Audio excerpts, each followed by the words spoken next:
있겠습니다. 네, 청사의 해가 밝았습니다. 해가 바뀌었지만 윤석열 내란 사태는 현재도 진행형입니다. 내란의 수교의 윤석열이 관저에 숨어서 내란을 선동하고 있습니다. 국가기관의 법률 집행을 노골적으로 거부하면서 함께 싸우자고 소리칩니다. 대통령 경호처는 공수처의 영장 집행을 저지하겠다고 합니다. 대통령 비서실은 헌법재판관 임명에 반발해서 집단 사표를 냈습니다. 국무위원들도 헌법재판관을 임명한 권한대행에 항의하고 국민의힘도 헌법기관의 구성 자체를 비난합니다. 불법이 횡행하고 비법이 난무합니다. 가히 무법천지라고 할 만한 상황입니다. 윤석열을 체포하는 것이 급선무입니다. 내란 수괴를 잡아 가둬야만 이 사태를 진압할 수 있습니다. 1월 6일까지가 체포영장 집행의 시한입니다. 공수처는 만반의 대책을 세우고 영장 집행에 나서야 합니다.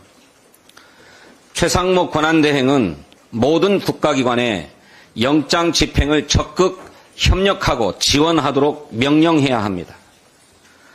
분별 없이 체포를 가로막는 자가 있다면 공무집행 방해, 내란의 공범으로 단호하게 의율할 것임을 천명해야 합니다. 다음으로 중요한 일은 특검입니다. 내란 수사를 특검으로 일원화해야 합니다. 최상목 권한대행은 지금 즉시 상설특검 임명 절차에 착수해서 결연한 의지를 보여주십시오. 거듭 말씀드리지만 상설특검법은 지체 없이 특검 추천을 의뢰해야 한다고 규정하고 있습니다. 이를 3주가 되도록 이행하지 않는 것은 중대한 법률 위반입니다. 국회도 하루속히 내란특검법과 김건희 특검법에 대한 제2표결을 진행해야 합니다. 내란 특검과 김건희 특검을 정쟁처럼 여겨서는 곤란합니다. 민주주의와 법치주의의 기본을 세우는 일 아닙니까? 내란 특검법은 이 나라 민주주의의 최소한을 수호하기 위한 것이고 김건희 특검법은 이 나라 사법정의의 최소한을 지키기 위한 것입니다. 내란 특검과 김건희 특검은 국민의힘에게도 쇄신의 첫 단추가 될 것입니다. 지체 없이 본회의를 소집해서 두 특검법의 제2표결을 실시할 것을 요청합니다. 제주항공 참사 희생자의 179명 전원의 신원이 확인됐다고 합니다. 그러나 아직 그 대다수가 가족의 품으로 돌아가지는 못했습니다. 정부와 지방자치단체는 유족들의 요청을 신속하고 또 빠짐없이 처리해 주시기를 당부합니다. 참사의 원인 규명도 서둘러야 하겠습니다. 하지만 섣부른 추측과 확인되지 않은 정보로 2차 피해가 발생하지 않도록 유념해야 할 것입니다. 민주당은 국가적 재난 해결과 국민적인 아픔을 치유하는 데 전력을 다하겠습니다. 내란 사태로 만신창이가 된 민생 경제가 우리 국민을 더욱 불안하고 고통스럽게 합니다. 지난 12월 31일 통계청의 보고에 따르면 작년도 소비자 물가는 2023년도보다 2.3%가 올랐습니다.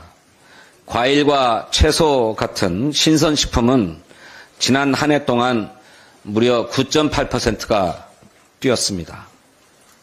한국은행의 발표에 따르면 소비자 심리지수, 기업 심리지수가 코로나 이후 최저치를 기록했습니다. 그나마 작년도 수출이 6,838억 달러로 선전은 했습니다만 중국의 경제 회복이 지연되면서 대중 수출은 9개월 만에 마이너스로 돌아섰습니다. 잘 아시는 것처럼 환율은 27년 만에 최고치이고 주식시장은 선진국 가운데 나홀로 폭락 중입니다. 고관세를 벼르는 트럼프 2기가 출범하면 우리의 수출 환경은 더욱 악화될 수밖에 없습니다. 정치적 불안을 해소하는 것이 민생을 살리고 위기를 극복하는 길입니다.